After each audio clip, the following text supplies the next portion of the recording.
Greetings, everyone. Thank you for coming to the Woolf Post Kantian Philosophy Seminar. I think for a number of you, this may be your first time attending a session. So I just want to very briefly say a little bit about the origin and nature of the seminar. And then after I've done that, I'll introduce our speaker and we'll be off. So the seminar was launched in 2022 at the invitation of my friend Joshua Brogy, who is the founder and head of Woolf University. And he and I decided that it would be good to create a space online where we could bring in people from all around the world who were doing interesting work in the tradition of post-Kantian philosophy. And the idea behind it was not only to have sessions that would hopefully draw large audiences and create a space where there could be interesting philosophical work shown and discussed, but that the sessions would also be recorded and then made available online to create something of a digital library for the sake of posterity, so that talks could be viewed by students and researchers for years to come. Our previous speakers have included Robert Stern, Aaron Simmons, Matthew Clemente, Lee Braver, Adrian Moore, Emmanuel Falk, Simon Glendinning, Katerina Kosi, Bettina Burgo, Christos Hadjinuno, Anthony Rudd, Stephen Nemish, and most recently, Stephen Lewis. Final bit of bookkeeping is just to say next month, Brett Carollo at the Rice University Department of Religion will be giving a talk on Nietzsche. But today the focus is on Martin Heidegger. And our speaker is Professor Filippo Casati from Lehigh University. And he's going to be delivering, as I just mentioned, a talk on Heidegger. Professor Casati is the author of Heidegger and the Contradiction of Being with Rutledge. And he's also the editor, I think, along with Dan Dahlstrom, of Heidegger on Logic. So without further ado, I want to hand it over to you, Filippo. Thanks for being here today. Thank you, Stephen. Thank you for having me. It's such a pleasure. As I told you before, I'm used to watch your videos and share it with my students, and I think you guys are doing a great service for the philosophical community, and it's a genuine pleasure to be here. Let's begin. My talk is Heidegger's Question of Being, Three Paradoxes. I will deliver probably a fairly controversial reading of Heidegger texts. It might horrify some of you, many of you. So what I'm going to do today is to give a talk which has three parts, three main parts. You will see in a second there are subsections too. And to begin with, I will introduce what Heidegger called the primordial questioning. It is a question of being. I will try to explain what I think is going on when he asks the question of being. And I will try to show, and that's the beginning of section 2, that this will lead him to face three different kinds of paradoxes. And I will then try to outline very briefly three solutions which scholars have identified in Heidegger corpus. Two of them are defended by other scholars, and the last one is the one I try to defend in my book. I will mention a lot of texts from Heidegger and the secondary literature. I have references, full references at the end of this presentation, but if you want to find the whole detailed story of how I reconstruct this debate, you can definitely read Heidegger and the Contradiction of Being. There is a volume forthcoming entitled Heidegger and Dialetheism for Cambridge, and another one, which is currently under review, entitled Wittgenstein and Heidegger on the Limits of Language. Of course, if you email me, I'm more than happy to share my material with you. So just don't bite, just email me. Let's begin. So the primordial question. Okay, so we live in the world. That's the beginning of Heidegger phenomenology, I think. We live in the world. The world is packed with entities. There are hammers, there are stones, there are human beings. And there is this sort of realization that every time we engage with these entities, and we realize that we are in the world, then we engage with entities in relation to the being of these entities. So we say the hammer is there rather than here, the hammer is heavy, the stone is solid, human beings are amazing. When we say all these things, we either explicitly or implicitly employ the notion of being, which is very natural because ultimately entities are what are, red, solid, there, rather than here. And this is what Heidegger claims. So this is the basic disposition compelling us into the necessity of the primordial question. So we have this disposition towards the world, which collects all sorts of different entities. And this disposition is the disposition which allows us to wonder about the being of all these entities, exactly because entities are given to us and things that are there rather than here, red, solid, or amazing. Okay. Now, this primordial question is nothing more than what Heidegger calls the Seinsfrage, the question of being. And of course, when we wonder about the being of all these entities, Heidegger thinks that we need to, and we start wondering about the being of all these entities and what does this being mean? What is the being of all entities? And this is what he writes in a beautiful letter to Richardson. Heidegger writes, "This is the question that determined the way of my thought. What does being mean?" Okay, so there is the world. We are in the world, being in the world. We engage with all sorts of different entities, the hammer, the stones, human beings. All of them are given to us as things that are. So we are somehow familiar, even though it's not clear what it is, with the being of all these entities. And the question of being is exactly about the being of all these entities. What is the being of all this entity? When we say the hammer is heavy, what do we mean when we say that it is heavy? So there are three components here in Heidegger's preliminary point. One is entities, which are given to us in the world, and there is the being of all entities, and then the sort of relation between the two. Okay, so let's start addressing what Heidegger takes being to be, in a sense. We will see that in a second that this is problematic for Heidegger. But according to Heidegger, that's the really beginning of being and time, in the question of being, that is the Seinsfrage, what is asked about being, that, and this is a sort of account of Heidegger's being, his understanding of being in a sense, being that which determines entities as entities, that on the basis of which entities are already understood, however, we might discuss them in details. So again, where entities are given to us, they're given to us as things that are, and being is that things that determines entities as entities, or the being is the thing by dint of which we understand entities as entities.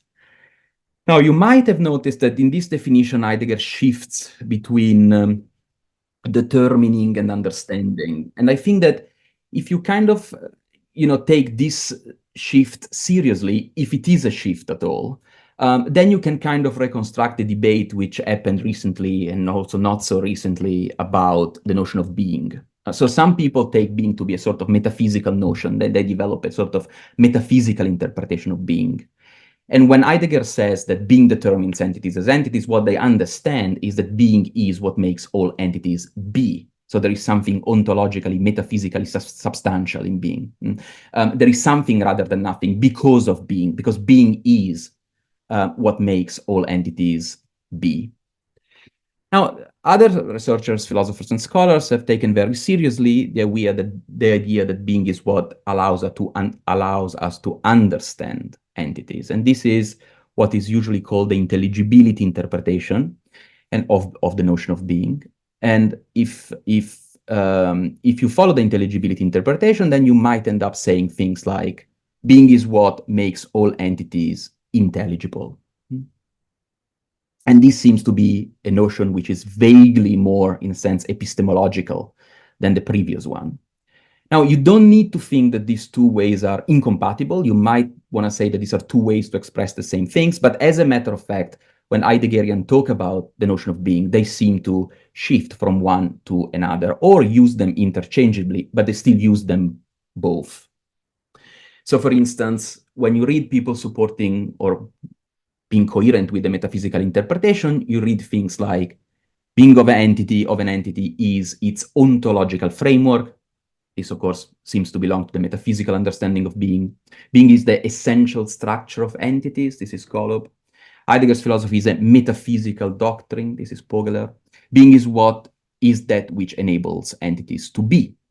This is Richardson. If you read other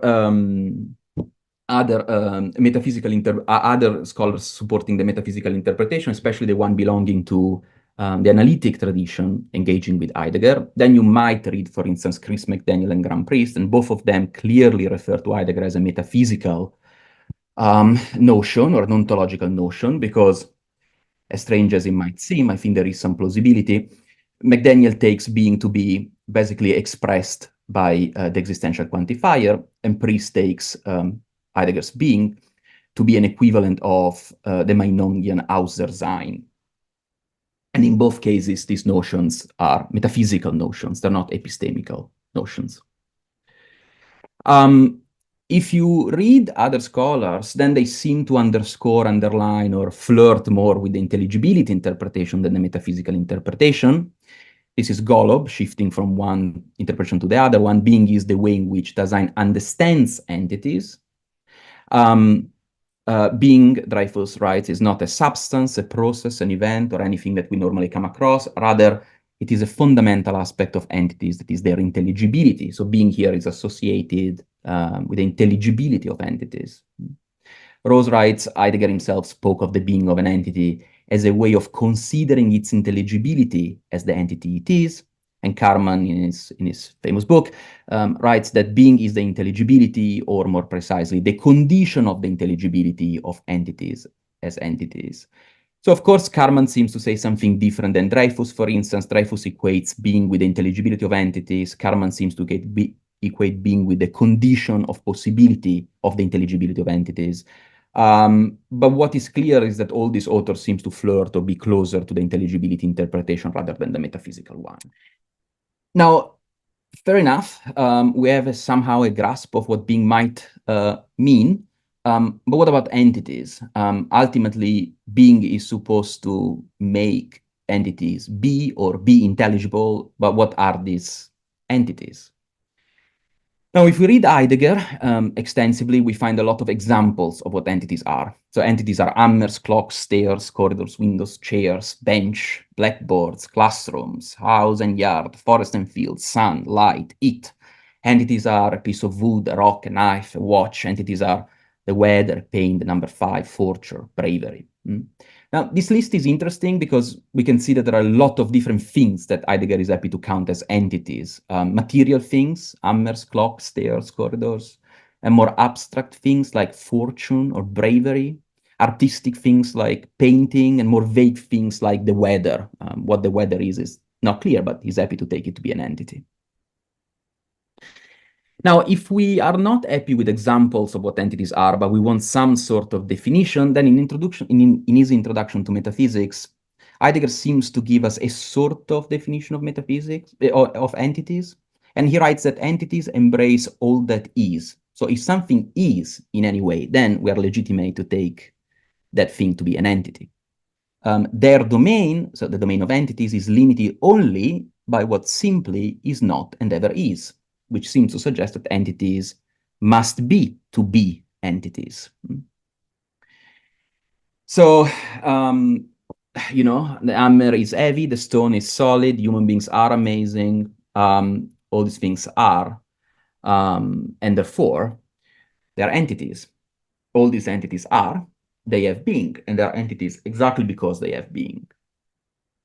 Heidegger gets also some sort of modes of being sneaked, or ways of being sneaked into his ontology, and he claims that all these entities are, that's why they are entities, but they are in different ways. So the hammer is ready to end, and ready to end is the mode of being of a piece of equipment. We use the hammer to nail a spike. Stones are present at end, which is the mode of being of an entity which is simply located in space and time, and existence is the mode of being of human beings. So all these entities are, but some of them are in a different way than others. Some of them have a different mode of being than other entities. Now, when I wrote my book, Heidegger and the Contradiction of Being, I was really trying to understand and pin down what Heidegger might, what kind of definition Heidegger might have of an entity, or something more precise than simply saying everything that is an entity.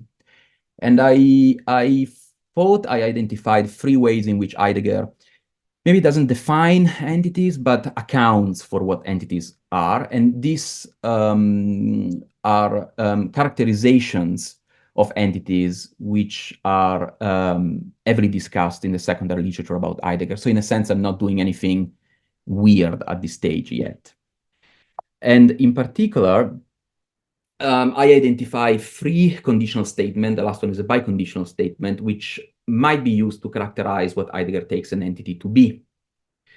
And the first one, number one, is if X is the subject matter of a thematic assertion and X is an entity, then X is a present attend entity. This is not a definition of an entity, but it tells us what kind of thing is the subject matter of a thematic assertion that is an entity which is present attend.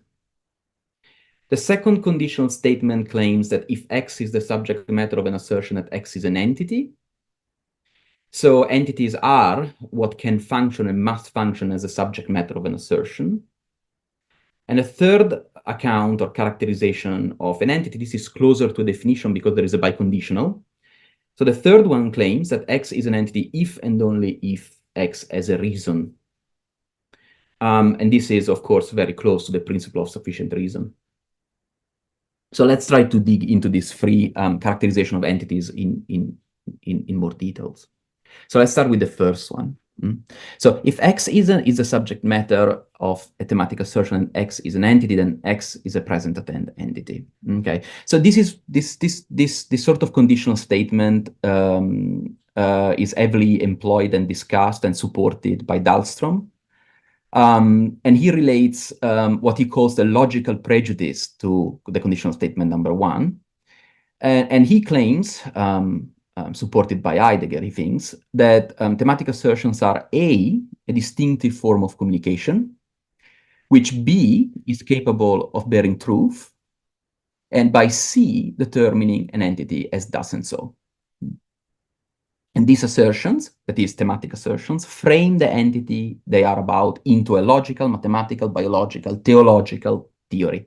So if you have a theory, then you employ thematic assertions, and thematic assertions are meant to communicate something and bearing truth about an entity and bearing truth about this entity, and they're meant to determine the entity in question as thus and so. And this is what Heidegger called the logical prejudice, what Dahlstrom called the logical prejudice. Okay. Dahlstrom thinks that the logical prejudice can be traced in being and time or in some of Heidegger's writing on logic. And for instance, he thinks that the following quotation might support one. When an assertion has given a definite character to something present attend, it says something about it as a what, and this what is drawn from that which is present attend as such. I'm not sure this quotation supports exactly conditional statement number one, but Dahlstrom clearly thinks it does. So what about the second conditional statement? If X is the subject matter of an assertion that X is an entity. Okay, so this is what Kofer calls the ontic reference theory of meaning. Why? Well, because it seems to say that every time I employ assertions, these assertions, in order to be meaningful, to bear meaning, they must be about something, and that something must be an entity. This is a widely endorsed idea among specific circle of Heideggerians. Witherspoon, for instance, writes, making an assertion presupposes an object that is an entity about which we assert something. So when I speak about human beings must be entities. That's why I can speak about them. This is why I can describe them by dint of assertions. And Moore, Adrian, claims that only beings, that is entities, can be the subject matter of propositions. So if we have a proposition and assertion, then they must be about entities. I think if we look at Heidegger's corpus once again, we find a lot of quotations which seems to support, and I think they do support, conditional statement number two. For instance, Heidegger in Being and Time claimed in any discourse, one is talking about entities. Heidegger also claims that the discourse is in each case about beings, these entities. Heidegger also claims that assertions assert something about a being that is an entity that is and how it is. In doing so, the assertion is directed to the being that is an entity. Okay. Of course, this is all controversial. We can debate about this, but these are the canonical places in which people go when they want to support assertion number two. Conditional statement number two. Okay. Then the last one, which is the biconditional statement number three. And the biconditional statement number 3 claims that X is an entity if and only if X has a reason. Now, I think this is in a sense what Heidegger thinks, and it's clear if we read his lectures on the principle of reason, or the principle of sufficient reason. Heidegger there claims that every being that is an entity has a reason. Only what is brought to a stand in a founded representation, so something that we can understand, that we can grasp, that is there for a reason, then counts as a being that is an entity. And it's interesting because this definition of entities, or this biconditional claim, certainly refers to entities, but refers also to the reason of entities. And Heidegger is very clear that the reason of these entities is being itself. And he says in his lectures on the principle of reason, being means ground, reason, being, which itself is ground, reason, grounds. It allows beings, entities, to be beings, that is, entities. So, in a sense, free is very close to the first general definition that Heidegger gives in the Introduction to Metaphysics, I believe. So here Heidegger seems to suggest that entities is an entity is an entity because it is. Everything that is an entity. Everything that is grounded in being is an entity. Everything that finds its reason in being is an entity. And of course, if you have different accounts of beings, think about the metaphysical interpretation and the intelligibility interpretation, you might give different readings of free. So you might want to say that X is an entity if and only if X is a reason, which is being, because being makes X be. That's definitely consistent with the metaphysical interpretation, but you can also read it as X is an entity if and only if X has a reason, being because being makes X be intelligible, and that's closer to the intelligibility interpretation. Again, I'm not saying that these two interpretations are incompatible or contradictory, but I'm saying that there is a way in which we can distinct them, because the first one talks about metaphysical aspects, and the other one talks about an epistemological aspect, being and understanding. So we do have somehow an understanding of being. We do have somehow an understanding of entities. Then what is the relation between these two? And the relation is a relation of difference. The difference between being and entities is ontological. That's exactly the ontological difference. And the ontological difference in Heidegger claims, bluntly put it, that being is not an entity. Okay, once again, Heidegger writes, the being of entities is not itself an entity. Is being a being that is an entity like clocks, houses, or any being that is entities at all? Well, we've run up against this already. Heidegger seems to be bored of repeating the same thing over and over. We have run up against this quite enough. Being is not a being is not an entity, nor an ingredient of a being that is an entity that is itself in being. And of course, if you push the metaphysical reading of the notion of being, then you might want to say that since being is what makes all entities be, then what makes all entities be is not an entity. And if you're sympathetic with the intelligibility interpretation, you might want to say that since being is what makes all entities intelligible, what makes all entities intelligible is not an entity itself. But what is sure, and I think fairly uncontroversial, is that Heidegger believes that being is not an entity, so he holds the ontological difference. Again, if you're sympathetic with the metaphysical interpretation and you want to read and understand the ontological difference, you might say something like Gadamer, the ontological difference as the obvious meaning of a differentiation between being and entities that constitutes the essence of metaphysics. And you might want to think that metaphysics here means something related with the ontological aspect of reality of entities.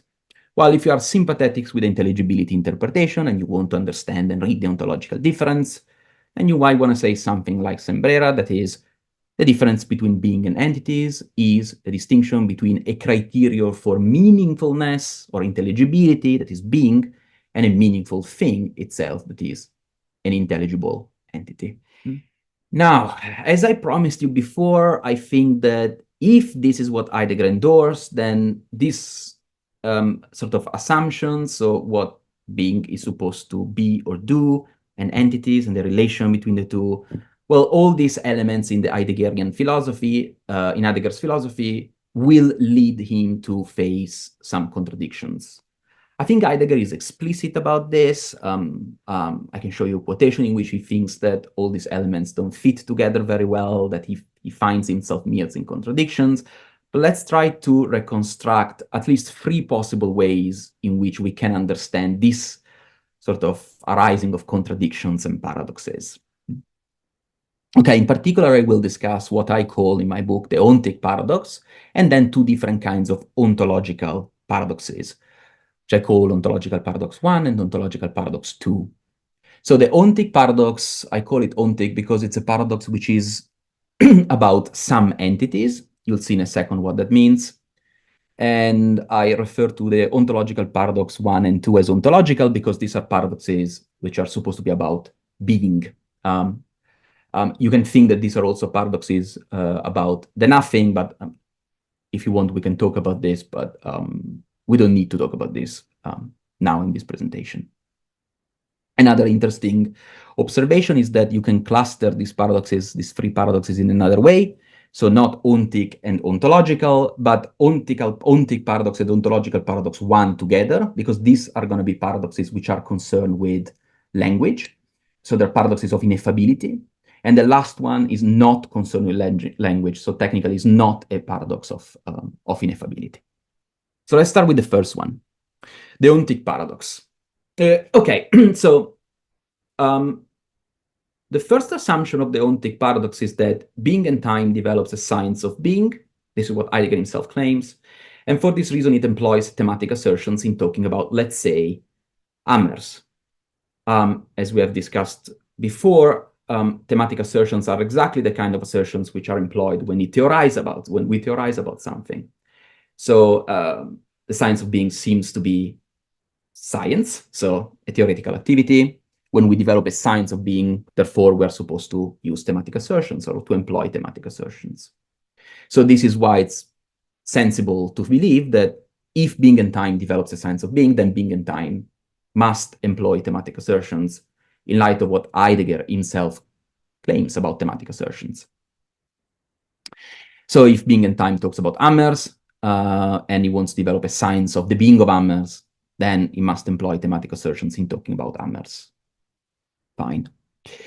And then the second assumption to run this ontic paradox is that if X is the subject matter of thematic assertions and X is an entity, then X is a present at entities. That's exactly the first way of accounting or characterizing entities that we discussed before. Now, if this is true, Heidegger finds himself in an uncomfortable situation. And if you check the secondary literature, this uncomfortable situation is usually described as the paradox of thematization. This is Dahlstrom's label. And the paradox arises in the following way. So given 1 and 2, it looks like being and time should not contain thematic assertions about hammers. And this is because of 1 and the mode of being of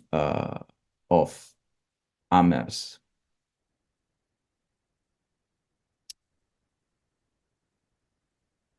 Is that right? Yes. So being and time should contain thematic assertions about hammers because of 1.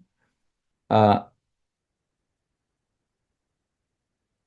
that's right. Sorry. So being and time should not contain thematic assertions because, well, 1 talks about hammers, but 2 is telling us that hammers are not present at end. They're ready to end entities. So therefore, we should not use or employ thematic assertions.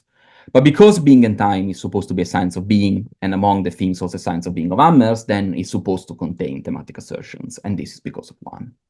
Okay. Now, the ontological paradox 1, it's different because we're not concerned with entities anymore, but we are concerned with the being of entities only. And in order to run this first ontological paradox, then you need one assumption, one premise, that is being is not an entity, and this is the ontological difference. And then you also need the second characterization of entities. That is, if X is the subject matter of an assertion, then X is an entity. Once again, this leads Heidegger to face a contradiction because, well, being is not an entity. That's exactly what the ontological difference claims.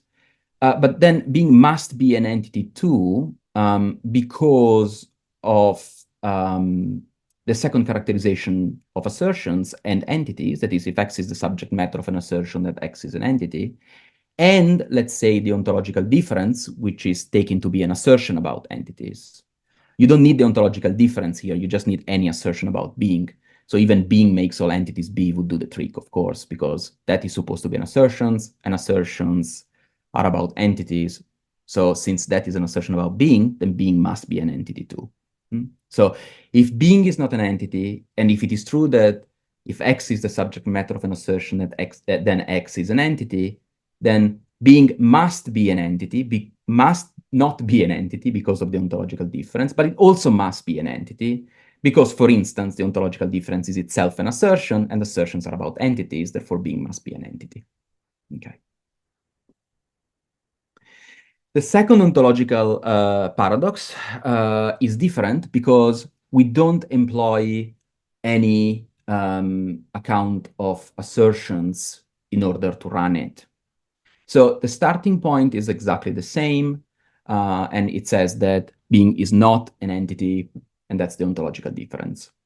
Now, this paradox is developed by Dennis McManus, and Dennis, I think rightly so, claims that, well, okay, so if being is not an entity and being is the reason of all entities, then being really must not be an entity, because if being itself is an entity, then we will end up in an infinite regress, which it takes to be vicious, because if I want to explain entity X by appealing to being, and being is an entity itself, and it's true that all entities have a reason, then I must appeal to being 2 in order to explain being. But if being 2 is an entity itself, and we can continue like this forever.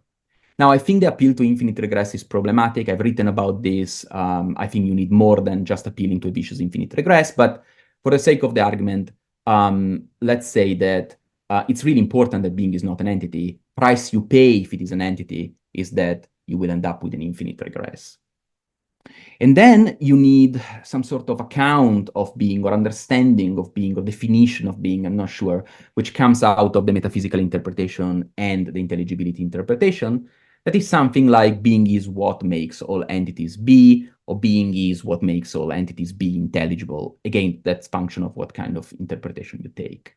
Now, if you buy into these two premises, then again, you find yourself mirrored in the same paradoxical conclusion we faced before, because being is not an entity. That's exactly what the ontological difference claims. But you must also say that being is an entity, because being is exactly what makes all entities be. But if everything that is or that has being must be an entity, then being must be an entity too. So this is exactly how Dennis McManus reconstructs the paradox of being, or the ontological paradox number 2. Okay. Now, before continuing, let me make 3 brief remarks. So the first remarks is this one. Now, these arguments looks valid to me. I don't think they are invalid arguments, but someone might think that these arguments are unsound. So one of their premises is just false. And of course, because we are handling an historical figure, then they can be false in 2 different ways. They can be false because philosophically they are untenable, and they can be false because they're exegetically untenable. So Heidegger does not claim what these paradoxes need in order to run. And many people thought that that's exactly the case. So take the ontic paradox. The ontic paradox, we said, needs this sort of Dahlstromian logical prejudice in order to be run properly. And many, many scholars thought that Dahlstrom is just wrong about the logical prejudice. So Heidegger does not believe that if you engage with thematic assertions and these thematic assertions are about entities, then this entity or the entity in question might be a present attend one. Golub, Scheer, McManus, they all reject the logical prejudice, and therefore also the ontic paradox. Kofer, claims something similar, but instead of rejecting the logical prejudice, he rejects what he himself calls the ontic reference theory of meaning. So Kofer thinks that it's just not true that Heidegger thinks that any assertions must be about an entity. And of course, if this is not the case, the ontological paradox number 1 will not go through anymore.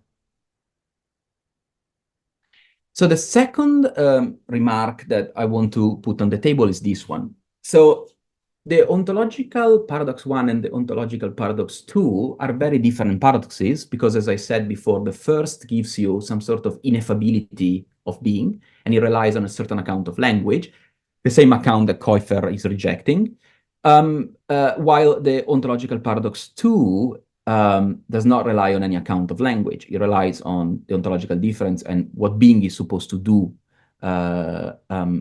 according to the metaphysical interpretation and the intelligibility interpretation. However, there is a deep sense in which these two paradoxes are of the same kind. And when I talk about the same kind, I talk about them having the same structure. And the structure that they share is the structure that all self-referential paradoxes share, that is the enclosure schema. This has been argued, I think, very successfully by Priest and by Dennis McManus again. So Dennis argues in his paper, which is contained in Heidegger on Logic, that the ontological paradox 2 fits the enclosure schema, so is a kind of self-referential paradox, and Graham does exactly the same in about the ontological paradox in one of the last chapters of Beyond the Limits of Thought. Now, when these scholars or philosophers attribute the same structure to the ontological paradox 1 and the ontological paradox 2, and the structure is an enclosure schema structure, what they mean is that Heidegger is considering a totality, so the totality of things, entities, the totality of things that can be said, for instance.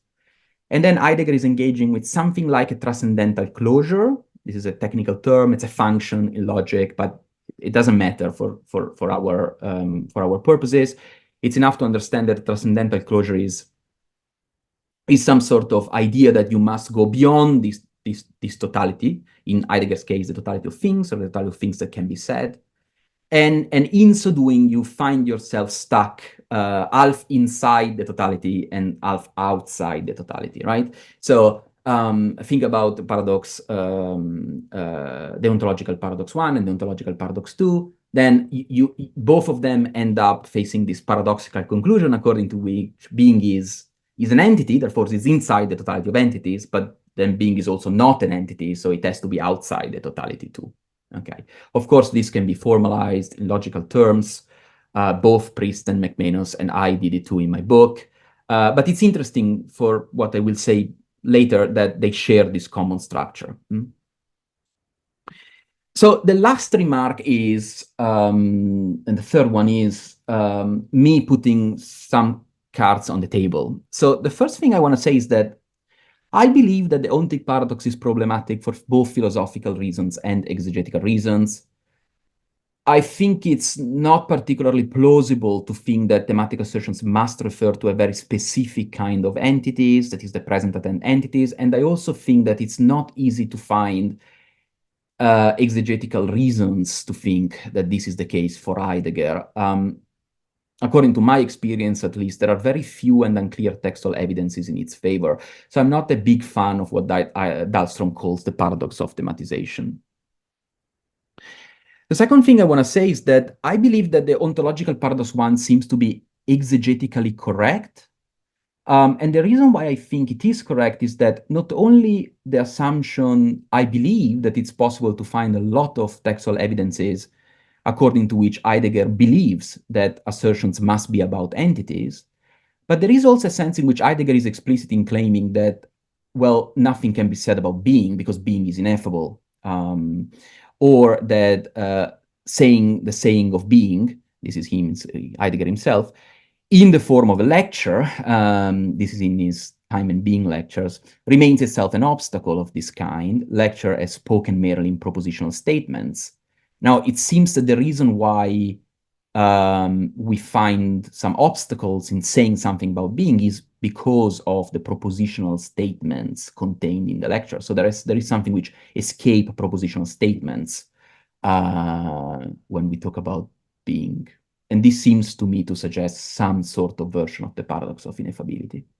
If you check what Heidegger claims about the nothing, I know that Kaufer disagrees with me, but what is metaphysics, to me, really seems like embodying this sort of ontological paradox, just not about being, but about the nothing. And the last observation is that according to my experience in reading Heidegger, I cannot find textual evidences which support Dennis McManus' interpretation of the ontological paradox, that is the ontological paradox 2.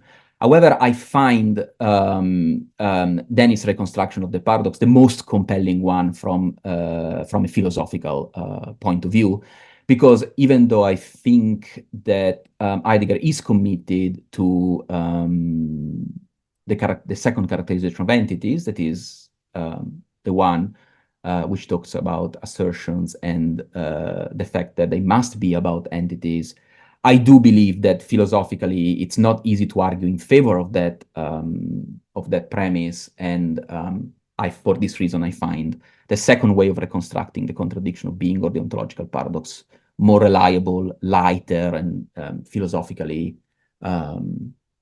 more intriguing, if not correct. But now, if what I said until now is clear, then it's also clear that I don't have much sympathy for the ontic paradox, and for this reason, the last section of this talk will focus on the two kinds of ontological paradoxes. It's almost done, guys. Bear with me.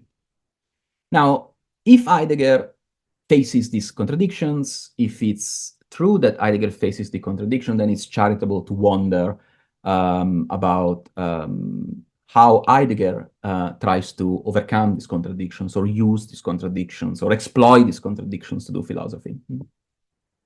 So it's interesting to know, or to try to understand, assuming that Heidegger faces these sorts of problems, it's interesting to wonder how he wrestles with these contradictions. Okay. And I want to briefly review, and then if you want, we can discuss about all of this. Two solutions plus one. Two solutions because are the solutions that I found in the secondary literature, and then plus one, that is mine, which is very unpopular. So the first solution to the paradoxes presented above is the showing solution. The second one is what I call the eliminativist solution, and the last one is mine, and it's the one I call the dialectic solution. Let's start with the first one. So the first one is called showing solution because the idea is that it should contain some echo of the traditional reading of Wittgenstein's Tractatus Logico-Philosophicus. And the idea is that, well, you know, what cannot be said, that can be shown in employing language in some specific, weird, sometimes perverted ways. We can somehow convey ineffable truths about what cannot be said otherwise. And I believe that many interpreters of Heidegger think that that's exactly the case for Heidegger. So Heidegger twists the grammar of his language in order to show something that cannot be said, and this something is supposed to be being. In his beautiful guide on being and time, that's in the last chapter of his book, Mulhall writes, the showing solution, it doesn't use the expression the showing solution, but it's clear that he has in mind this sort of interpretation, devotes more explicit reflection on the means, to the means of representation at our disposal, perhaps by paying closer attention to the nature of language, perhaps by looking at the variety of modes of human linguistic and non-linguistic communication, perhaps by fashioning a variety of alternative modes of philosophical discourse. So can we look at our language as being just richer than what we discussed before? And can we somehow, by dint of language, show something that cannot be said otherwise? Scholars think that this is definitely the case.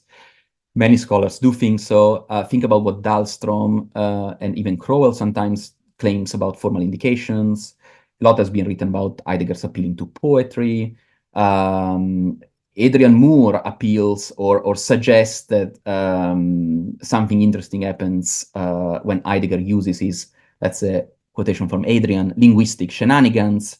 Ed Witherspoon talk about the language failure, and Law talks about silence. Because the formal indication in poetry are particularly complicated exegetical and philosophical issues, let me say something about the other three. So the linguistic shenanigans, the language failure, and silence. And hopefully what I will say, it's enough to give you a sort of glimpse into how the showing solution might work. So the linguistic shenanigans are many in Heidegger. This is what I think drive crazy analytic philosophers most of the time. So the idea here is that Heidegger uses some unorthodox way of writing exactly to show what cannot be said otherwise by a normal common employment of, let's say, ordinary language. If you, for instance, check the evolution of modern metaphysics, Adrian Moore, he talks about Heidegger and he talks about the following linguistic shenanigans. So when Heidegger talks about being, sometimes he uses inverted commas around the is, the copula used to predicate something about being or the being of entities, right?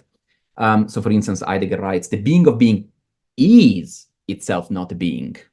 And the employment of inverted commas is supposed to convey the idea that we shouldn't take that is too seriously, because ultimately what being is cannot be said, because, you know, we're forced to say, well, is this rather than that.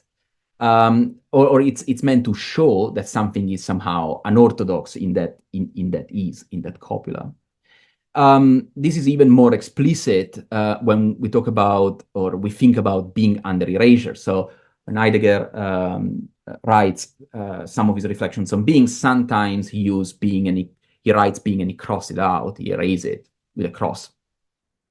He writes, for instance, accordingly, a thoughtful look ahead into this realm can write being only in the following way. I couldn't do it on unfortunately on my slides, but you should imagine a cross. So being crossed out, not being, okay?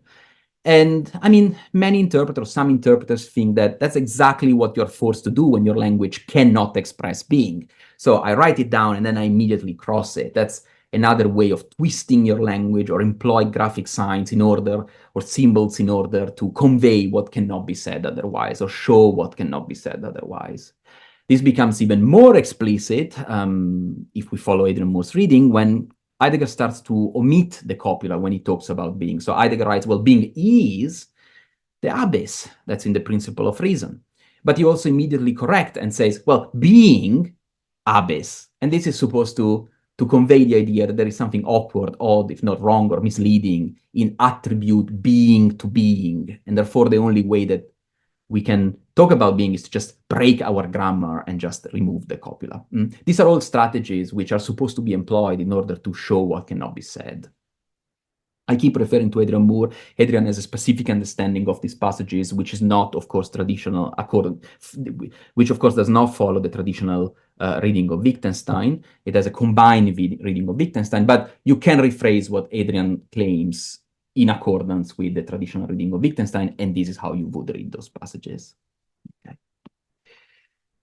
Think about silence. So Law has this idea in this beautiful paper about negative theology and Heidegger, and the idea goes like this. So because I cannot speak about being, and being is ineffable, then the only thing I need to do is to just shut up, not speak about being, say nothing about being. And exactly when we refrain from talking about being, then we do convey something about being. We do show something about being. That is the very impossibility of talking about it.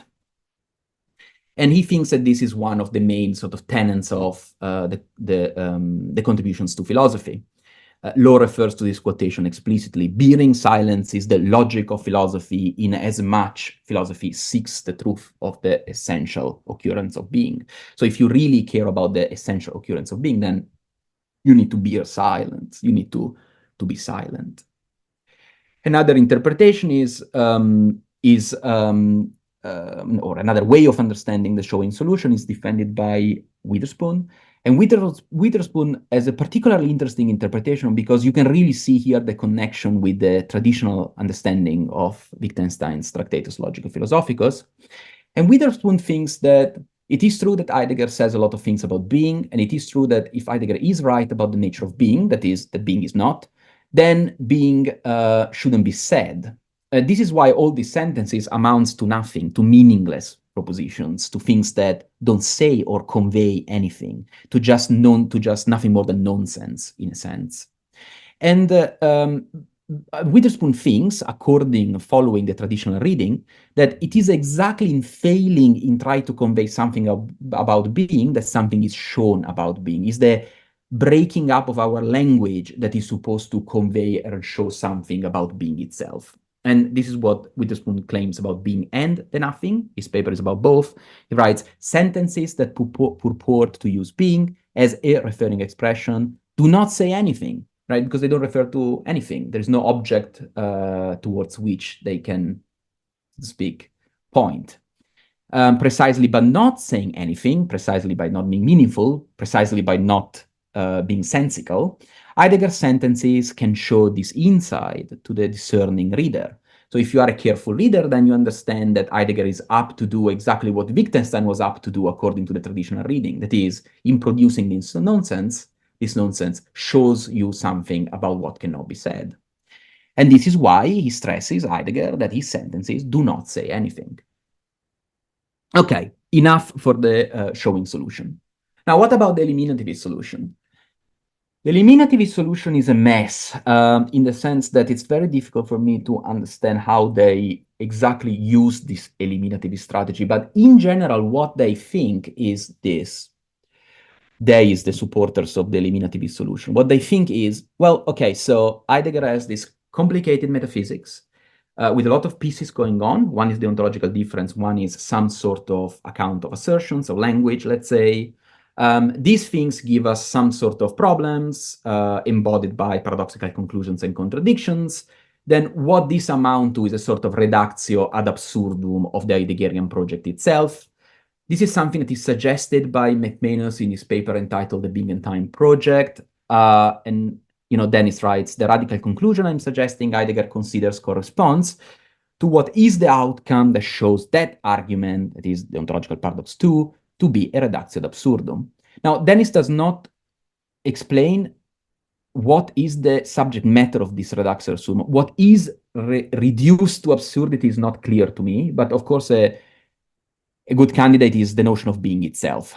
And that's usually what people do when they refer to a version of the eliminativist solution.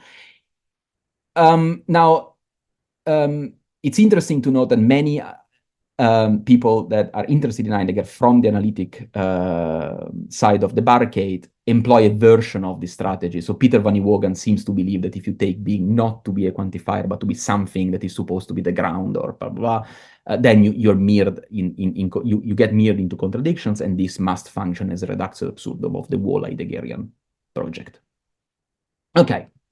So, and here we are with the last solution, and that's mine. I call it a dialethetic solution because I'm inspired by a philosophical and logical theory called dialetheism.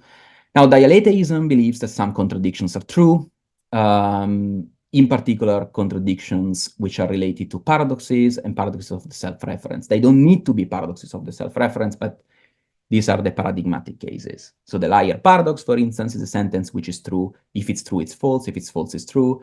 And the dialectic approach to that particular sentence is that the liar paradox is just both true and false.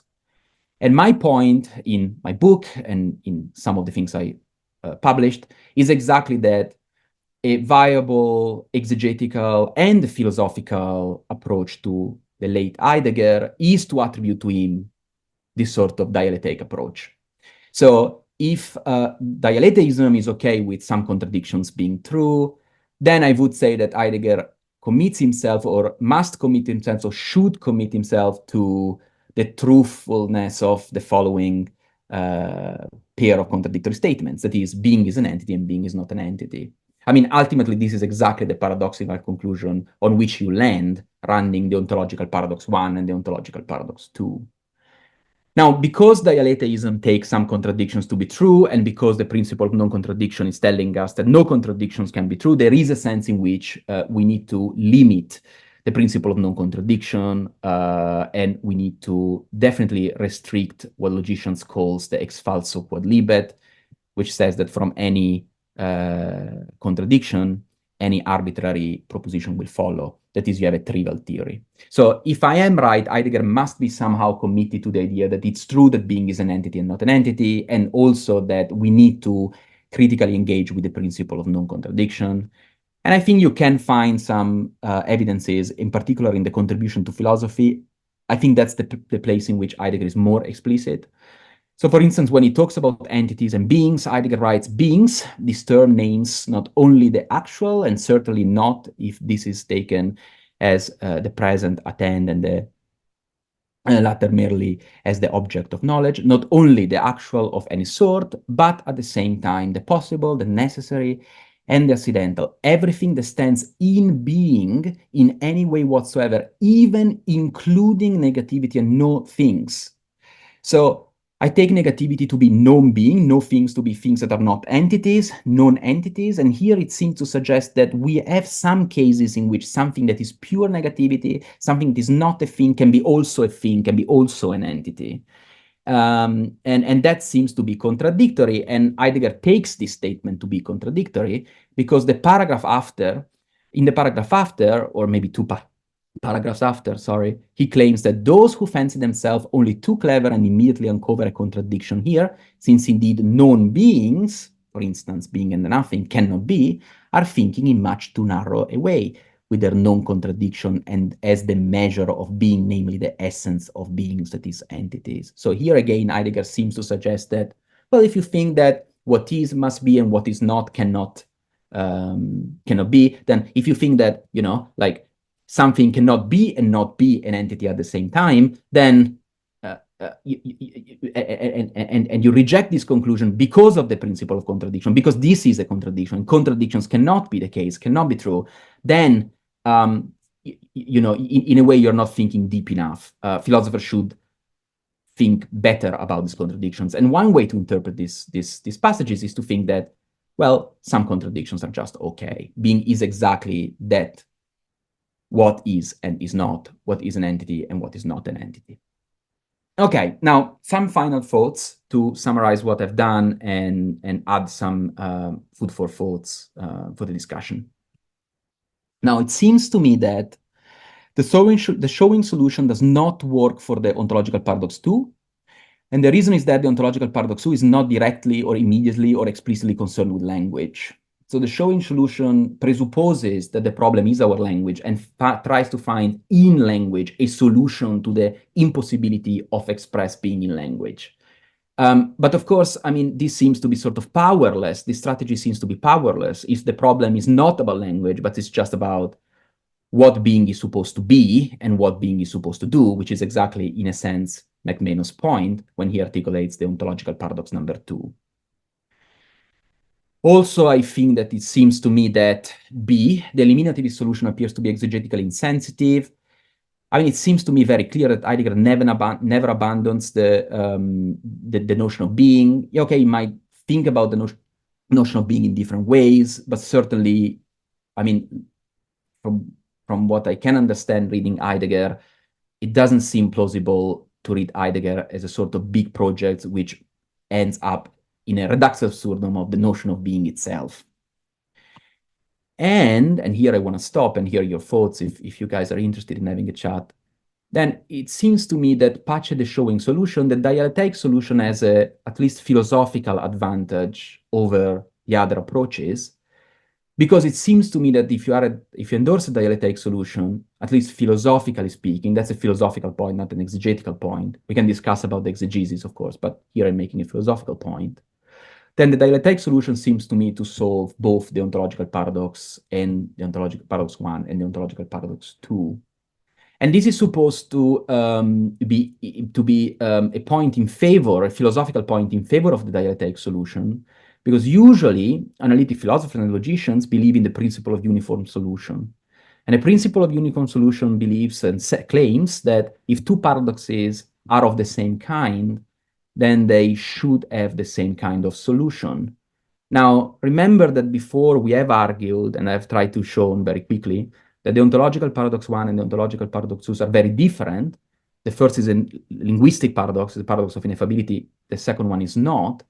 However, I also claim that they have the same structure. They are the same kind of paradox because they have the same structure. And if the principle of uniform solution is correct, then they must have the same solution. And among the three options that I outline in this presentation, the dialectic one is the only one that can, so to speak, kill both of them. Okay, so I know that there is a lot to think about. I try to condense a lot of thoughts. I know there will be a lot of disagreements, so I look forward to the discussion. And of course, I want to thank you very, very much for being so patient and kind with me. Thank you. Okay, well, that was excellent. The trouble is, every time I thought I had a question or would have a comment for discussion, you addressed what it was I was thinking. So now I'm not sure what I'm left to say, which is good. So why don't I open the floor to audience members who may have something to say? If you would, you could just introduce yourself briefly and ask your question, and we'll work through as many as we can. So maybe when we wait to figure that out, I do have a question I could ask. So this distinction that you mentioned at the toward the beginning of your talk, which recurs throughout the talk, namely the distinction between the so-called metaphysical and intelligibility interpretation of being. I had just a quick question about the intelligibility interpretation. So sometimes there are certain scholars out there who will actually just directly equate being with meaning, right? And so they'll say that the question of the meaning of being for Heidegger really just is the question of the meaning of meaning. I'm thinking here of people like Sheehan and Kroll.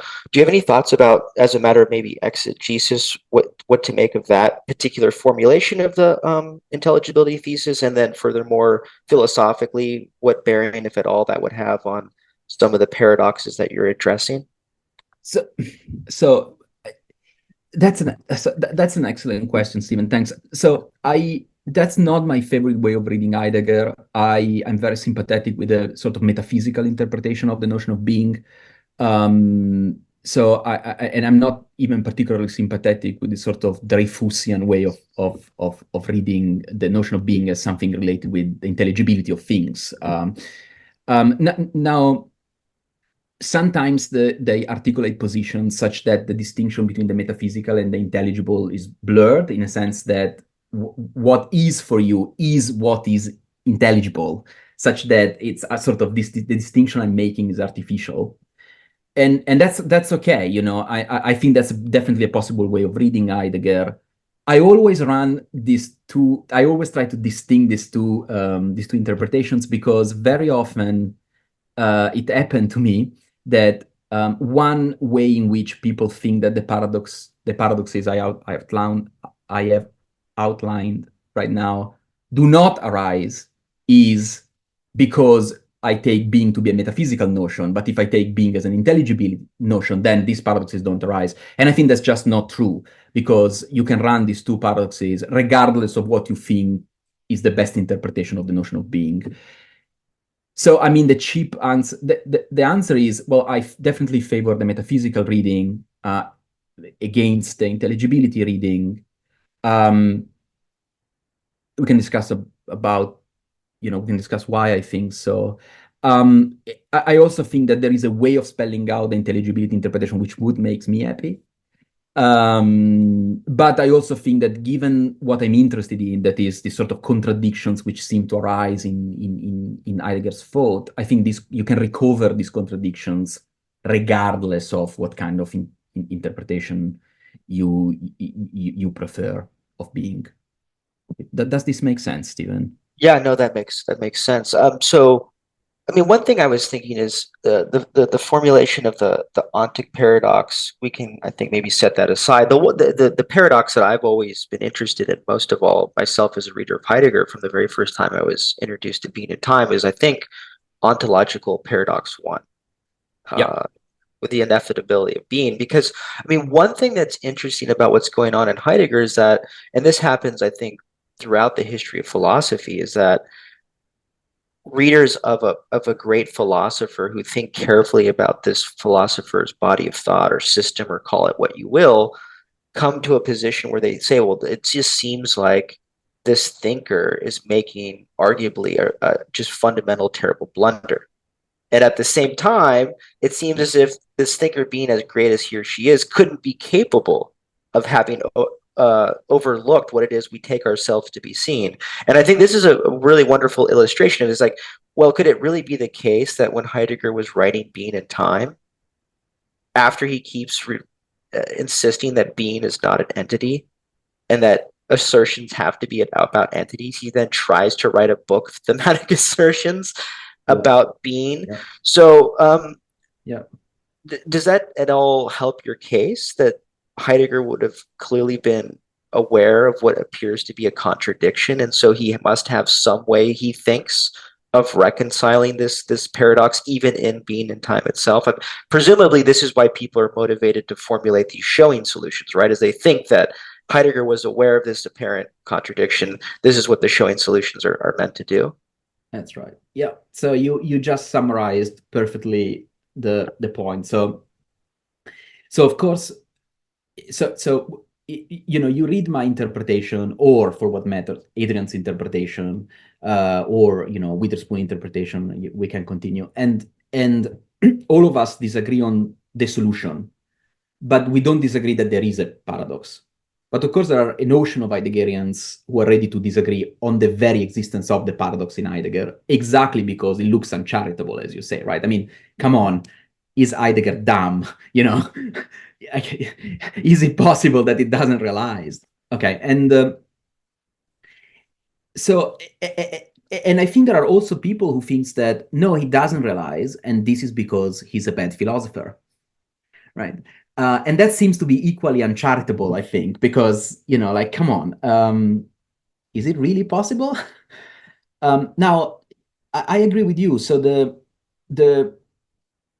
showing solution is definitely a way of showing that Heidegger knew there was a problem, and the showing solution has the great advantage of also explaining why Heidegger does what he does, knowing very well that there was that problem, right? So I remember that there is a very nice passage of Morris, the Wittgensteinian one, and Morris claims, against Geach, who thinks, well, this is just a self-checkmate Wittgenstein does in the Tractatus. This is just a mistake. Let's move on. Is one of the first things that Geach wrote about Wittgenstein. Then Morris says, well, this is in a sense, this is very uncharitable because like, how is it? So and I think you can do exactly the same with Heidegger. And I think that the showing solution is definitely able to accommodate this sort of charitable reading of Heidegger, and at the same time explaining why Heidegger does what he does. My beef with the showing solution is not that it's not there exegetically. I think we have plenty of reasons to believe that, Witherspoon is right, for instance, or even Graham is right when he reads in a certain way being crossed out. My beef is that solution seems to be philosophically problematic in itself. And this is why, because I'm in general sympathetic with the resolute criticism against the traditional way of reading Wittgenstein. And I think that a traditional way of reading Heidegger just take on its shoulder all the criticisms that the resolute moves to the traditional way of reading Wittgenstein. But I don't think it's exegetically implausible. And I think, for instance, it's a marvelous way to write and to read and understand what Heidegger claims about poetry, for instance. Does this make sense, Stephen? Yeah, no. So I want to come to your particular solution, because that is, I think, the key, obviously, to the entire talk. But before we do that, do you mind if we just linger on the showing solution for just a bit longer? Yeah, of course. Yeah. So one of the versions of the formulations of the showing solution that's attributed to Heidegger in the secondary literature is the one you mentioned. I think it was option 3, the poetry option. Yeah. So, I mean, I want to ask you about that, because the subtitle of your monograph is interesting, right? Because you say this is an analytic interpretation of the late Heidegger. Yeah. And so, I don't know, maybe you want to say something about your understanding of this distinction within Heidegger studies between the early and the late Heidegger, and how the way in which you understand that distinction has something, if at all, to do with Heidegger's different approach to language in his later thinking, this poetic turn. And in other words, what is it about, say, Heidegger's use of language in his later philosophy as a form or variation of the showing solution that you still find ultimately unsatisfactory? Was what I'm maybe interested in hearing more about.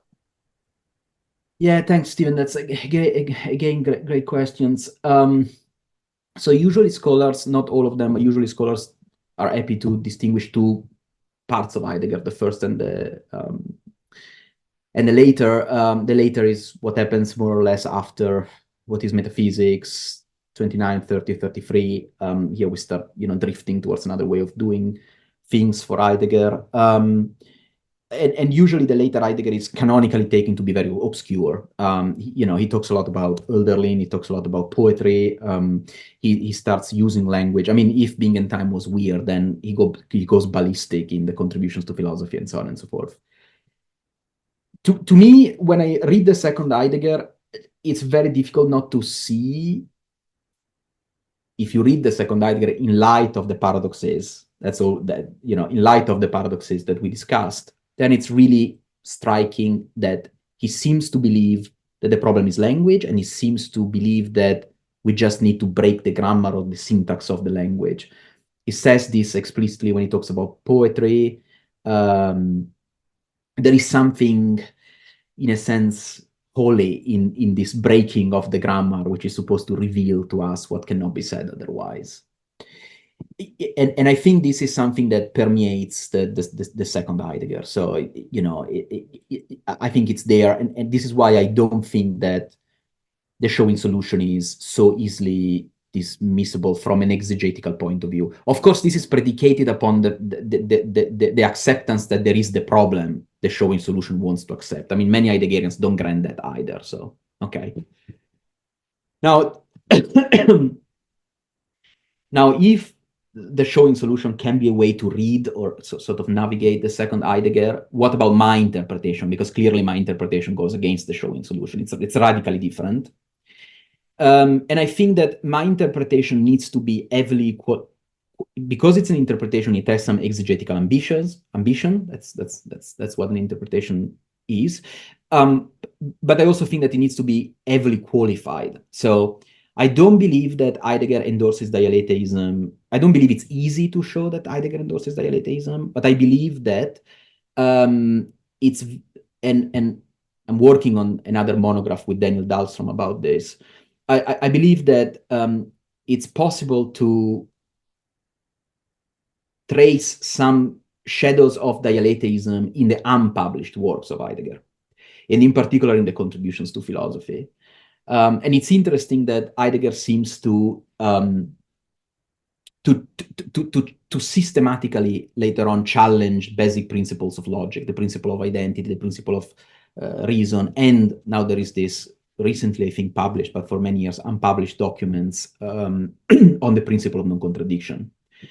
Now, again, from the fact that he challenges this principle doesn't follow that he's happy to be on board with dialetheism and the truth of some contradictions, but it also doesn't go against, in a sense, that the view I'm supporting.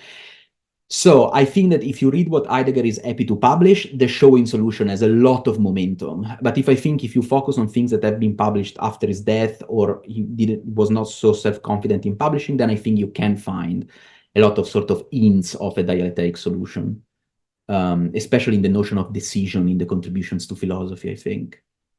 So when you read my book, like you have a sort of very philosophically and argumentative way of reconstructing the problems and outlining a solution. I try to sketch an interpretation. Of course, scholars were not happy. They want more meat on the bones of an interpretation. That's completely okay. And that's what I will do later on. But just to say that exegetically speaking, I don't think these two, the showing solution and the dialectic solution, are incompatible. I think that it's very likely, from my point of view, of course I might be wrong, but it's very likely that Heidegger was trying a lot of different things, toying around with a lot of different ideas, and according to where you look, then you can find him pushing one line rather than the other. Thank you. I see we have a hand raised in the audience. Please Yes. go ahead. Well, thank you for the seminar and thank you for your presentation, Filippo. Much. And I'm quite fond about your interpretation of Heidegger and this, interlacing Heidegger and logics. I have a very brief question. It might sound unfair because you focus on late Heidegger. Yep. So my question is about very early Heidegger. Yep. I mean, I was thinking about this question when Stephen was talking about the very first part of your presentation, talking about the two directions, so metaphysical interpretation, intelligibility interpretation, in very, very early Heidegger, so before being time and in the first lectures. The question of being is somehow there. So the problem of being is there, the ontological perspective is there. But in those texts, the question of being is more, it looks like kind of a methodological question. So being is close to the question of method or methodology, which is a kind of a big issue and is related to Heidegger's embracing phenomenology and Husserl's philosophy. But so if you focus on taking being as a methodological element, right? Maybe you kind of get rid of paradoxes. So the paradoxes you point out, they raise when the question of being becomes a substantial question. So we need being to identify somehow or to define. It's not possible to identify. It's not possible to define. It's not possible to determine. But if you take another interpretation, which is the methodological one, you don't need the definition. Therefore, you don't need all the gaps and contradiction that you can find in later texts. Is that something that makes sense to you? Is that way out? Yeah, no, it does make sense. It does make sense.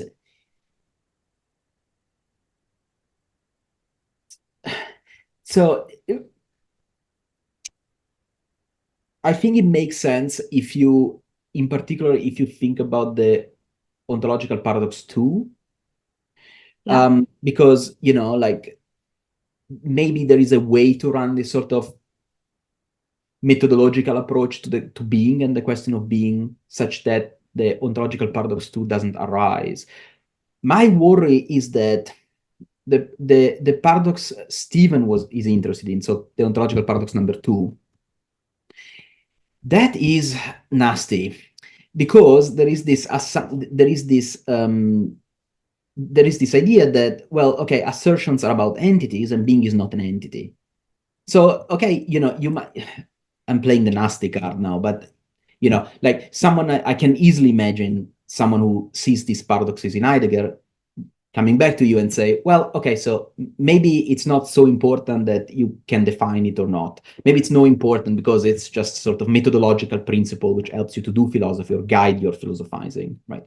But it's still the case that you must speak about it, right? You must say that being represents a methodological principle, that being, it's not important if, well, what? Being is not definable. That's not important. It's not important, and you run all your assertions, right? So if it's a methodological principle, then you should be able to speak about it, at least as a methodological principle. But that's exactly what that account of assertion doesn't allow you to do, right? So you kind of have a revenge of the paradox at that point, because you kind of try hard to kind of, like to say, well, okay, look, don't take me too seriously. It's just a sort of methodological principle, but this seems to suggest that, well, you need to speak about such a methodological principle, therefore you need to speak about being. Wait, but look at the kind of assertion we are dealing with, and there must be about entities, and being is not an entity, so it's an entity, so here we are again.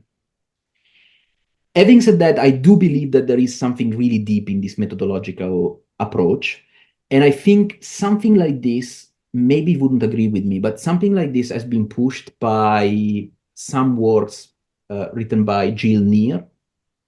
And Gilles is a resolute reader of the Tractatus, and he thinks that there is a sense in which the very fact that being is ineffable and the very fact that we seem to undermine us is supposed to be methodologically important. But I suspect that what he has in mind is very different than what you might have in mind.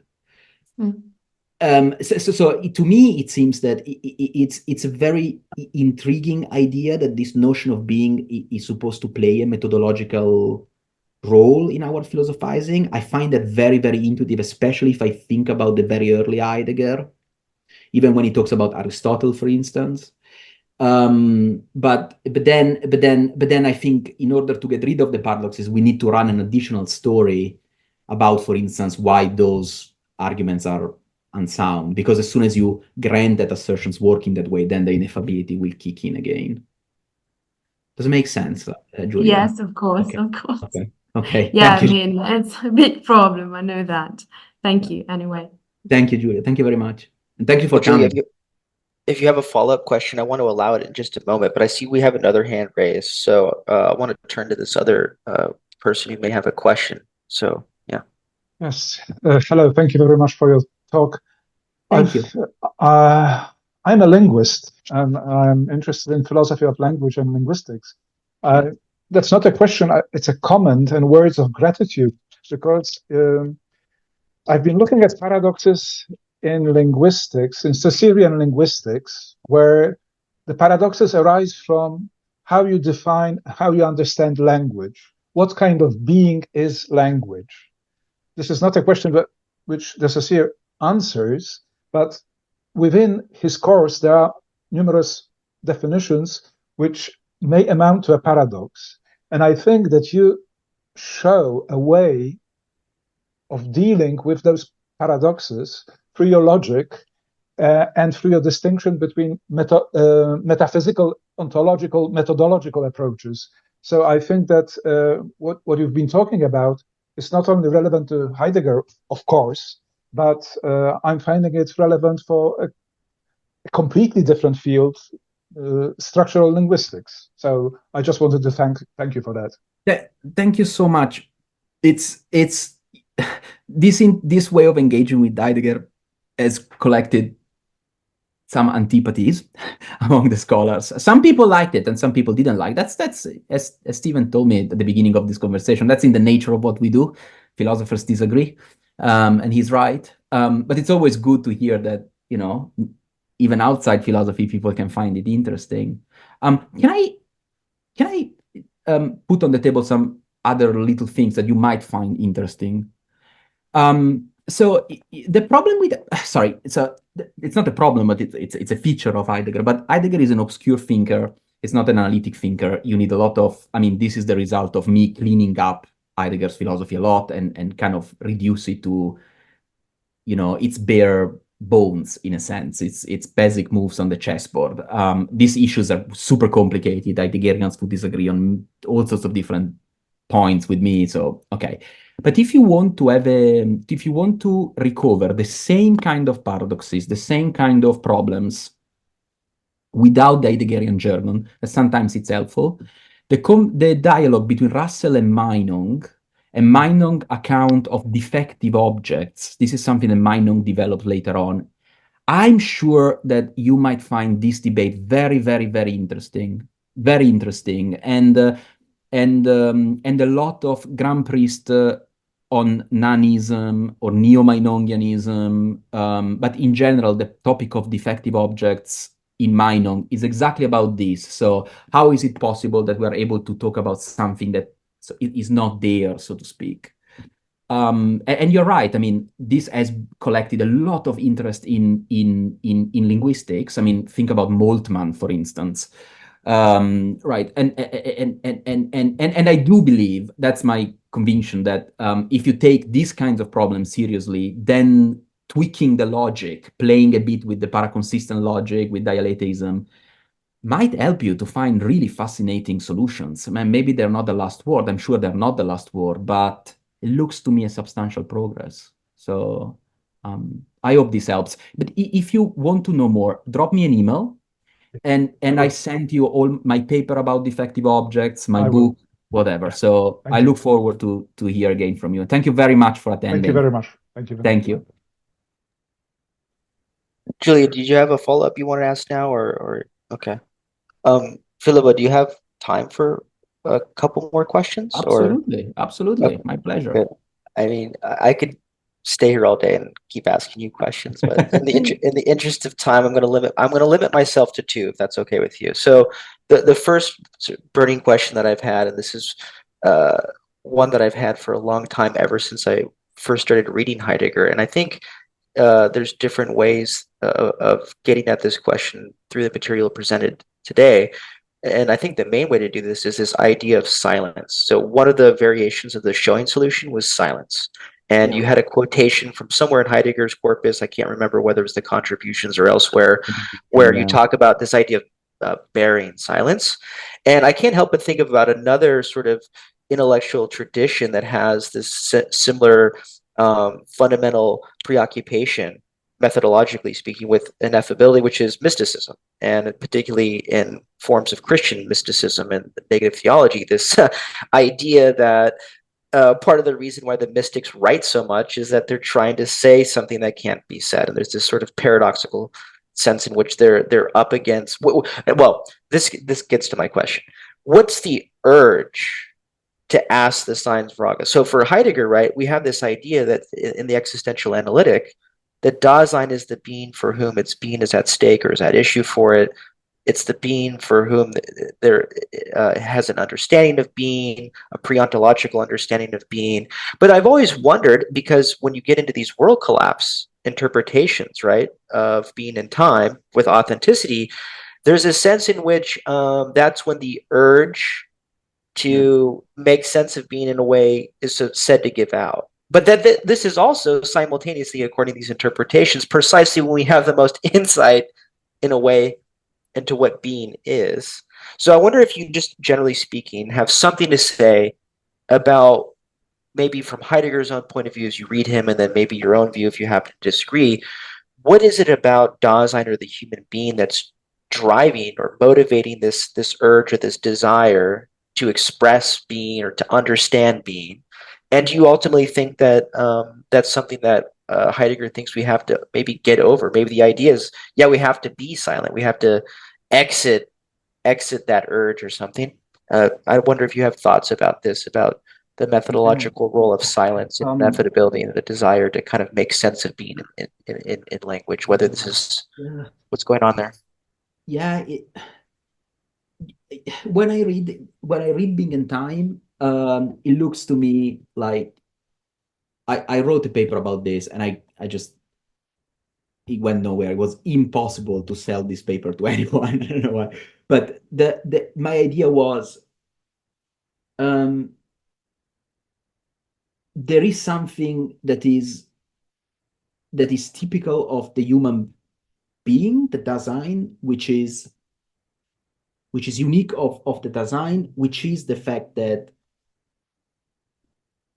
things are given to us, and the "are" is very important here. So there is an aspect of the thing that is its being, right? So you don't.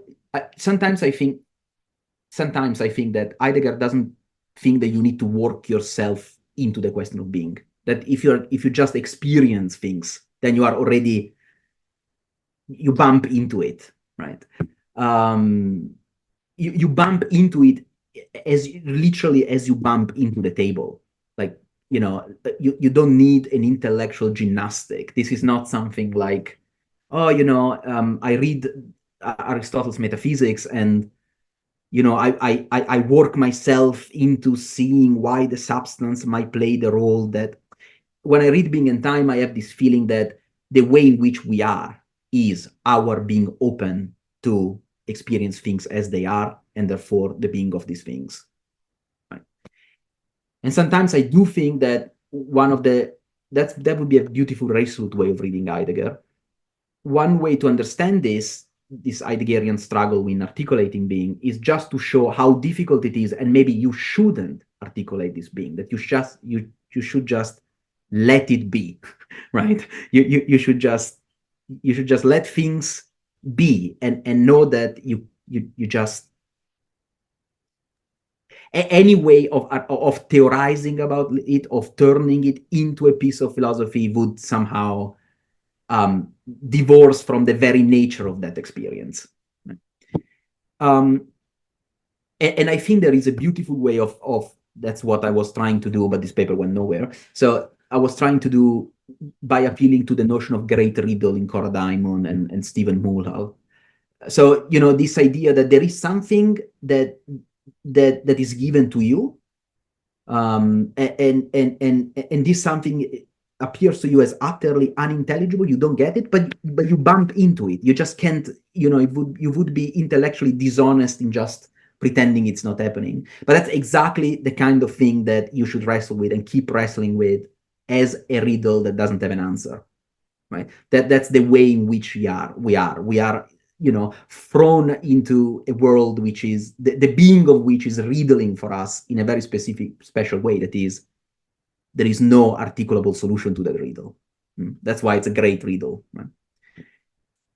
Now, all this interpretation cannot be squared with my book, because what my book says is, well, look, you just tweak the logic, and that mysterious great riddle will disappear into something that you can articulate logically.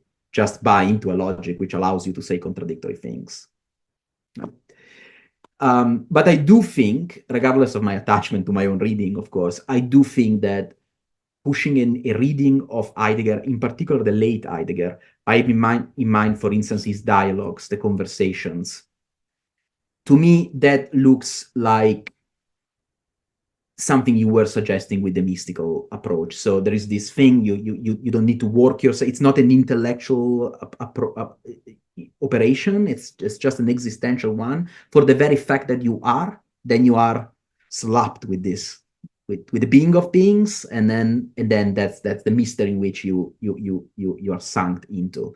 There is a beautiful book, and I think the title is Heidegger, and it's written by David Cooper. I find him delightful, and he has a reading which, in a sense, accommodate your intuition. The Measure of All Things, or The Measure of Things, is another book in which he tries to square. Cooper, in a sense, tries to square this sort of Mysterianism or mysterious approach to Heidegger philosophy, and he square it with Buddhist philosophy, mysticism, Sufism, Christian mysticism, and so on and so forth. But in a sense, it's what you're saying. It's absolutely correct, and it's not surprising because. Sorry, Stephen, if I talked. Can I add something else? Thank you. Yeah, Stephen. please. What you're saying to me looks also, in a sense, exegetically appealing because of the influence that Heidegger had, of the influence that Meister Eckhart had on Heidegger, right? And when I read Meister Eckhart, I have the same feeling about the Godhead, you know, this sort of das Nichts, this sort of no entity, which nonetheless plays this sort of fundamental role, and that is highly mysterious. And I also think that a way of reading the sort of unhappiness of Heidegger, happiness towards ontotheology in Phenomenology and Theology, that's a very early piece he writes. I think it's 1925, I believe, I'm not sure. But anyway, in this short essay, which is collected in the Wegmark and Phenomenology and Philosophy, it's clear that the issue for him is that whatever is the reason of all this cannot be a this part of this, and then it has to be this sort of, and the problem with ontology is that it turns this mysterious thing into something that we can manage, like a very super entity, right? A super powerful entity that we can still reason about, understand, and that's exactly the original sin of ontology. So I think we need to take very seriously the idea that, I mean, John Caputo taught us this.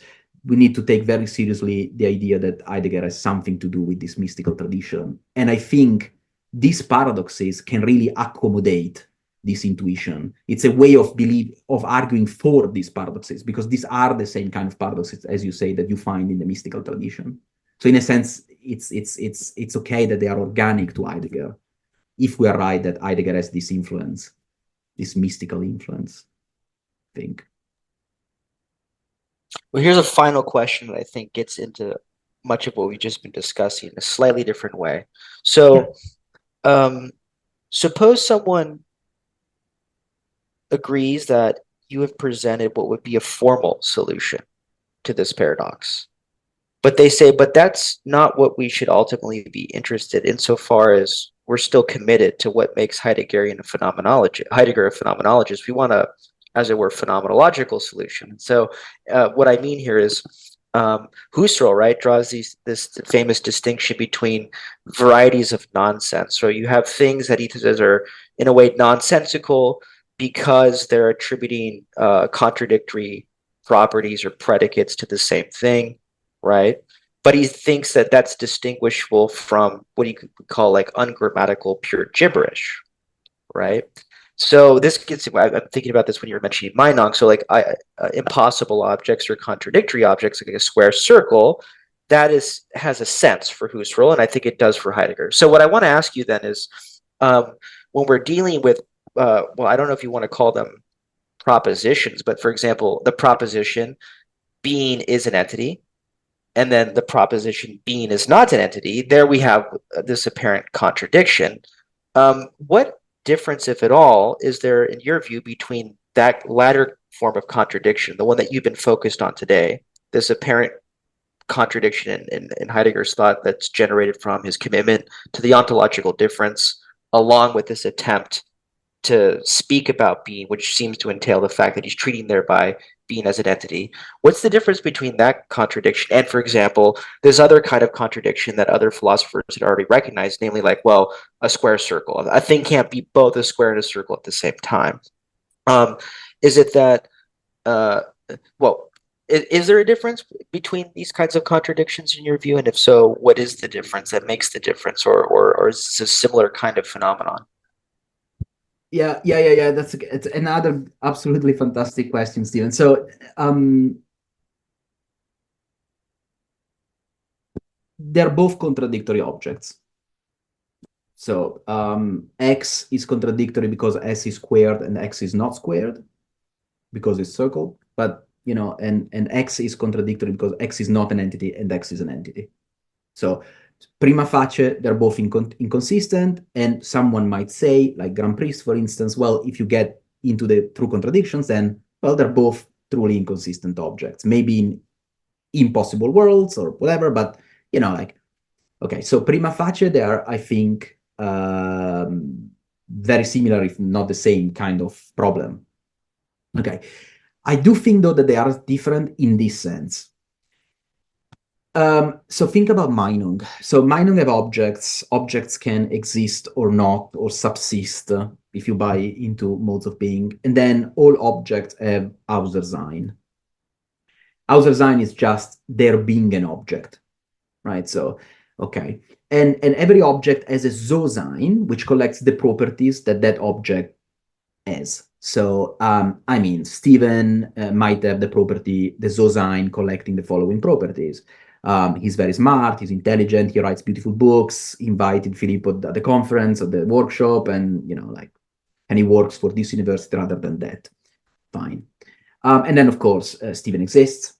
And then, of course, Außersein, Stephen is an object in the sense that he's an object of thought. I'm thinking about Stephen, I thought about you yesterday, I will think about you in 1 week, and so on and so forth.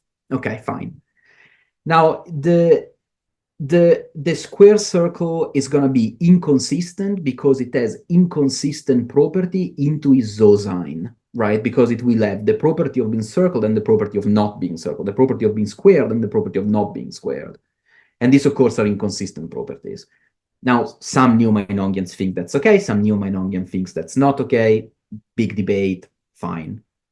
Now, if you take very seriously being in Heidegger, and you take very seriously this sort of analogy with Meinung, then you see why being is different.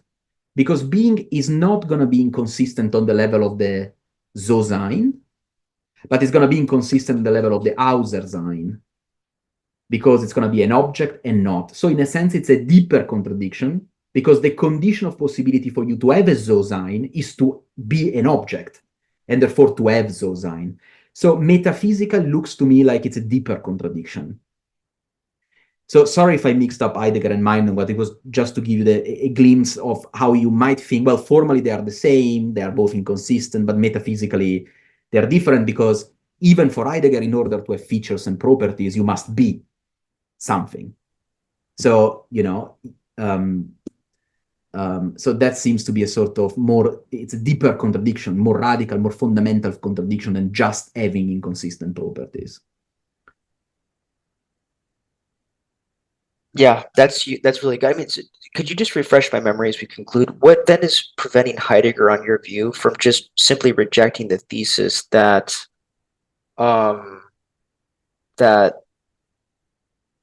that only entities are the topic of thematic assertion? So I guess that's the logical prejudice, which you've said some commentators have rejected. So I guess what I'm getting at is that, what is it about the rejection of the logical prejudice for those who hold to the showing solution?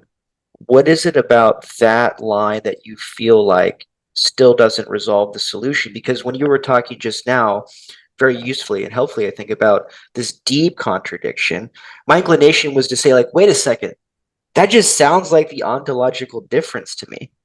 And then I realized, well, wait a second, no, that can't be, because there's this problem where when Heidegger says that being is not a being, if you're also committed to this idea that it's only beings that we can speak about, then you have this problem where how can we speak about being? We have this problem again.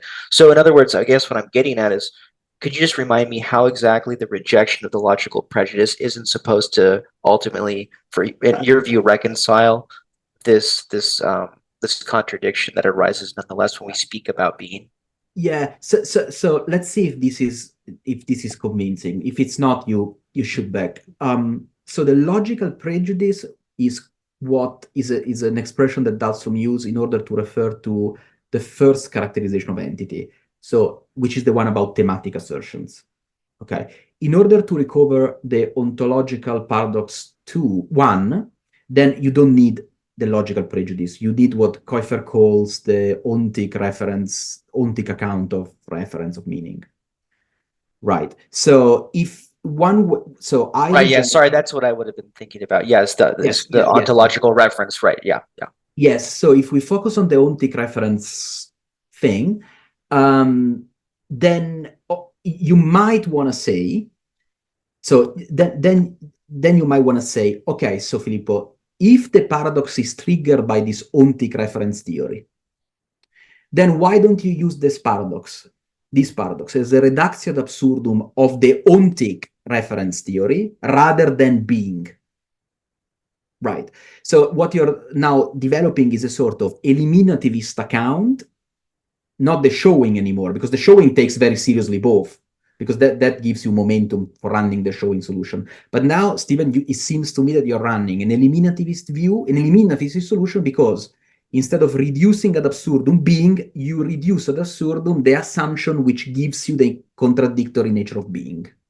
Okay.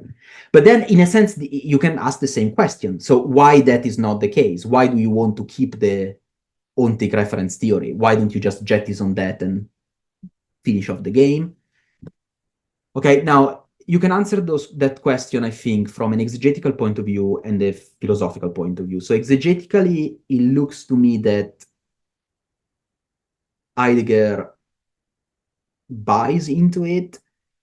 It seems to me that it's also not implausible that Heidegger buys into it. And the reason is that many thinkers around him were flirting with similar ideas. Think about Brentano's notion of intentionality. Sheehan recently, Sheehan edited a volume about the early Heidegger. And in this volume, there are notes about Meinung. And Heidegger does not raise any objection about Meinung saying that any assertion is about an entity. So, okay, looks like a plausible idea to attribute to Heidegger. Having said that, many Heideggerian thinks this is highly implausible. I mean, Sorbonne thinks this is highly implausible, and I think many people think this is highly implausible. Okay. But I think that we have some exegetical ground. The philosophical reason why I think we shouldn't jettison this assumption is that I think philosophically is very plausible, and it relies on some sort of understanding of a strong account of intentionality, which has been recently defended by people like Grant Priest, people like Tim Crane, for instance, in his Objects of Thought. So I think we have reasons to believe that that assumption is not only exegetically grounded, but is also philosophically reasonable. So having said that, Stephen, we can, these are, I mean, I wouldn't be surprised if someone thinks, no, I have an argument against this view, and so and then we start to discuss. But that is what I would reply. So if the question is, well, why I don't reduce ad absurdum the ontic reference assumption, which gives me the paradox, then I would say, well, because if you want to stick with Heidegger, we have good reasons to believe that it's exegetically grounded and it's philosophic. If you want a philosophical answer, then I would say that having that account of strong intentionality turns out to be philosophically very profitable and turns out to be very useful when we do analytic philosophy. So it looks like a good idea to endorse. But again, yeah. Well, thank you. Do you have any final thoughts you'd like to offer before we conclude today? No, I mean, my final thoughts is that, as I said at the beginning, I meant it. You guys are having great speakers. It was an honor to chat with you. I hope you guys enjoyed this presentation, and I'll keep following your seminars on YouTube because they're just great. So thank you very much, Stephen. Well, thank you. It's really been my pleasure to be able to host you. So hopefully this will be posted shortly, and we'll make it available to anybody who wants to see it. So thank you very much, Professor Casati, for joining us today. It's been good. Thank you very much, guys. Bye. All right, man. Have a good day. Bye. Bye. Thank you. Bye.